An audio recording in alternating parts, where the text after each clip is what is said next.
আর 48 ঘন্টা জাস্ট বাকি।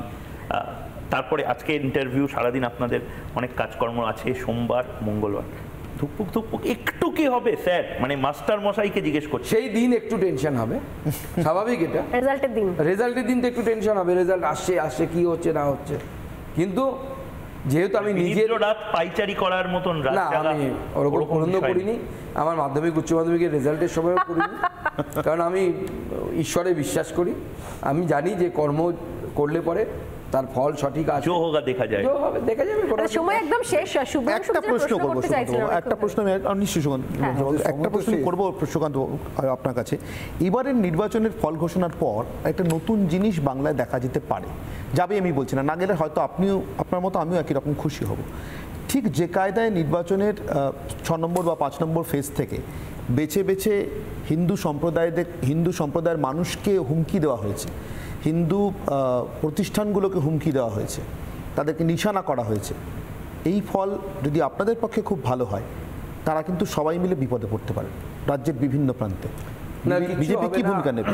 আমি বলছি, আপনাদেরকে আশ্বস্ত করছি, কিচ্ছু হবে না, আপনারা নিশ্চিন্তে থাকুন। এবং যে সমস্ত সংস্থাগুলোর উপরে মুখ্যমন্ত্রী তার কুনজর ফেলেছেন বা বক্রদৃষ্টি বলা ভালো, ফেলার চেষ্টা করেছেন, তাদের যে প্রতিবাদ রাস্তায় নেমেছে, সেই প্রতিবাদের ফলে আমার মনে হয় মুখ্যমন্ত্রী পিছু হটতে বাধ্য হবেন। মুখ্যমন্ত্রী তার মানসিক সন্তুলন তো হারিয়েই ফেলেছেন। কয়েকদিন আগে মাননীয় প্রধানমন্ত্রীর র্যালির পরদিন মাননীয় মুখ্যমন্ত্রী যেভাবে অঙ্গভঙ্গি করেছেন মিডিয়াতে, আপনারা দেখেছেন। একজন মুখ্যমন্ত্রী এগুলো মানায় না। এখন রকের ছেলেরা বসে এগুলো করবে, আর পশ্চিমবঙ্গে রকে বেকার ছেলে বসে থাকা ছেলে তো কোনো উপায় নেই, কাজ নেই।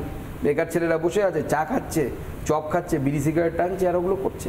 কিন্তু একজন মুখ্যমন্ত্রী আপনি এই কাজ করছেন, এটা মানায় না আপনাকে। শুভ্রাংশু, এই প্রশ্নটা করা উচিত, মানে করে দেওয়াই যাক, যখন খোলাখুলি বলছেন। আমরা তো সবাই এক্সিট পোলের পর রিল্যাক্সড হয়ে রয়েছি, প্রশ্ন করে নির্দ্বিধায় করতে পারে। কোনো সেটিং ছিল কি? কোনো সেটিং? হ্যাঁ, ছিল তো। সিপিএম আর তৃণমূলের পাক্কা সেটিং আছে। সিপিএম বলছে যে সেটিং ছিল, কিন্তু সেটিংটা ফিটিং হয়নি, সেই জন্য ঝামেলাটা হচ্ছে।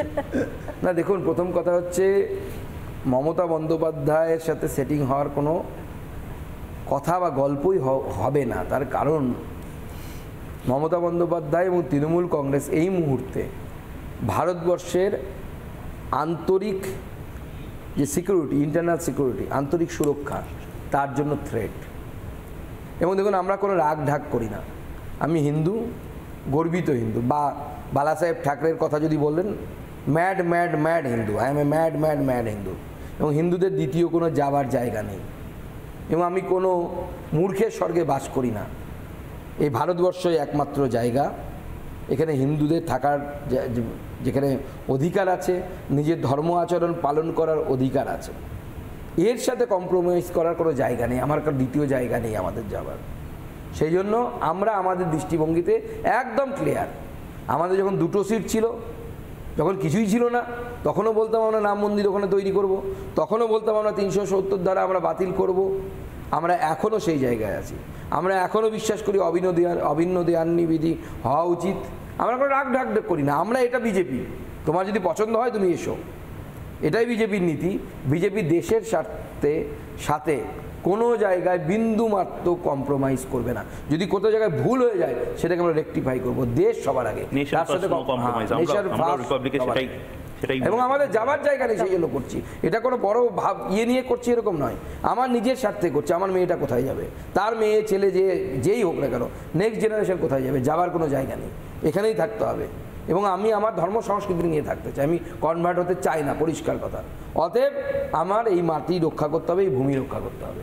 বেশ, অনেক ধন্যবাদ সুকান্ত মজুমদার। আমার মনে হয় কি আজকে নির্বাচনের পর, এক্সিট পোলের পর অনেকটা খোলামেলা একটা আমরাও কথা বলতে পারলাম। রবিবারের আড্ডাটা বেসিক্যালি এটা রাজনৈতিক আড্ডাই হয়ে দাঁড়ালো, একটা খোলামেলা কথোপকথনের মধ্যে দিয়ে।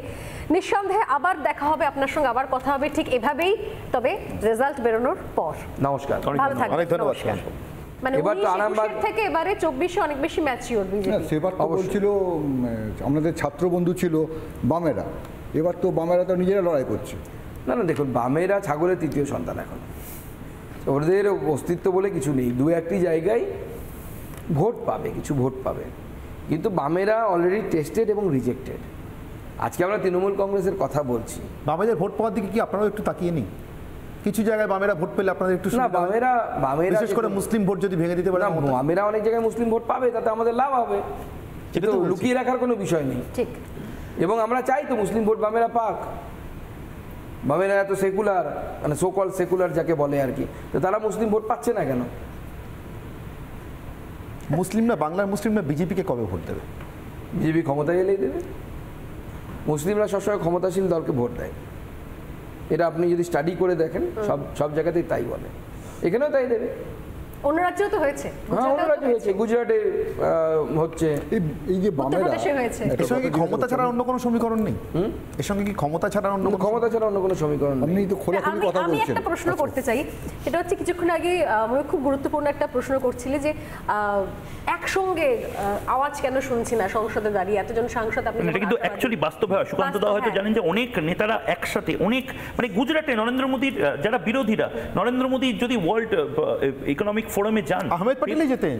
অ্যাকচুয়ালি আমার সে জায়গা থেকে মনে পড়ছে ময়ূক শুভ্রাংশু লাস্টবার যখন নির্বাচনের আগে যখন সুকান্ত মজুমদার একটা ইন্টারভিউ করেছিলাম, উনি আমাকে একটা পয়েন্ট বলেছিলেন যে 100 দিনের কাজ বঞ্চনা নিয়ে। উনি বলেছিলেন যে আমি শিওর কি সুকান্তবাবু আপনারও মনে আছে, আপনি বলেছিলেন যে যদি হিসেব দেখাতে পারে, যদি কাগজ থাকে, তাহলে আমি সুকান্ত মজুমদার কথা দিচ্ছি তৃণমূল কংগ্রেসের সাংসদদের সঙ্গে আমিও বসে একই রকম ভাবে আওয়াজ তুলব। একদম এটা আপনি বলেছিলেন মানে লাস্ট ইন্টারভিউতে। আর বক্তব্য যদি এই যে বলছেন যে একটা হলেও বেশি হয়ে যায়, যদি সেরকম একটা হোক, দুটো হোক, চারটে হোক বেশি হয়ে যায়, তাহলেও এই যে কেন্দ্রীয় বঞ্চনার ঘটনাগুলো ঘটছে নির্বাচন মিটে যাওয়ার পর, সেই লড়াইটা করবেন যদি তারা কাগজ দিতে পারেন, অবশ্যই স্বচ্ছতা রাখতে পারেন। অবশ্যই আমি এখনো বলছি, কাগজটা দিয়ে দেন মমতা বন্দ্যোপাধ্যায়, এই হচ্ছে আমার হিসেব, 100 দিনের টাকা আমার লাগবে। দেখুন সিম্পল কথা, কেন্দ্র সরকারের গ্রাম উন্নয়ন মন্ত্রকের কতগুলো কোয়ারি আছে, আপনি কোয়ারিগুলো ফুলফিল করুন। তৃণমূল কি বলছে, মেনে নিচ্ছে হ্যাঁ চুরি হয়েছে, নিজেরাই বলছে কিছু জায়গায় চুরি হয়েছে, আমরা টাকা ফেরত দিয়ে দিচ্ছি। কিন্তু আপনি কোথা থেকে টাকাটা ফেরত দিচ্ছেন? আপনি কেন্দ্র সরকারের টাকা, গভর্নমেন্ট এক্সচেকার, মানে পাবলিক মানি, জনগণের টাকা, আপনি সেই টাকা চুরি হয়েছে, চুরি করেছে কি? আপনার প্রধান, আপনার নিয়োগ করা নির্মাণ সহায়ক, বিডিও, এরা চুরি করেছে। আপনি ওটা পশ্চিমবঙ্গের সরকারের ফান্ড থেকে ফিরিয়ে দিচ্ছেন, মানে জনগণের টাকা চুরি হয়েছে, জনগণের ফান্ড থেকে আবার ফিরিয়ে দিচ্ছে। তা কেন হবে? ওই যে ব্যাটা চুরি করেছে তার কান ধরুন, তাকে ফেরত দিতে বলুন। যে বিডিও চুরিতে যুক্ত ছিল তাকে অ্যারেস্ট করুন। যতক্ষণ না পর্যন্ত আপনি কারো উপরে রেসপন্সিবিলিটি দেবেন, কে লায়াবেল সেটাই আমরা বুঝতে পারছি না, তাকে করুন, কেন হবে না? আর মিনিমাম সম্মানটুকু বিরোধীদের দিন। একজন বিরোধী সাংসদ, আপনি অবাক হয়ে যাবেন, আমরা গেলে ডিএমরা উঠে দাঁড়ায় না, এরকম হয়। হ্যাঁ, আমি নিজে মানে চোখে দেখেছি। আমি একটি দলের রাজ্য সভাপতি, আমি মাননীয় প্রধানমন্ত্রীকে আমি নাম ধরে বলে দিচ্ছি, মেদিনীপুরের এসপি এবং ডিএম ভিআইপি লাউঞ্জে অপেক্ষা করছে, আমরা এই মাননীয় প্রধানমন্ত্রী, আমি সাংসদ এবং রাজ্য সভাপতি, এরকম না যে বিদায়ী সাংসদ, তখন তো ভোটও ঘোষণা হয়নি, চুপচাপ আরামসে বসে গল্প করছে।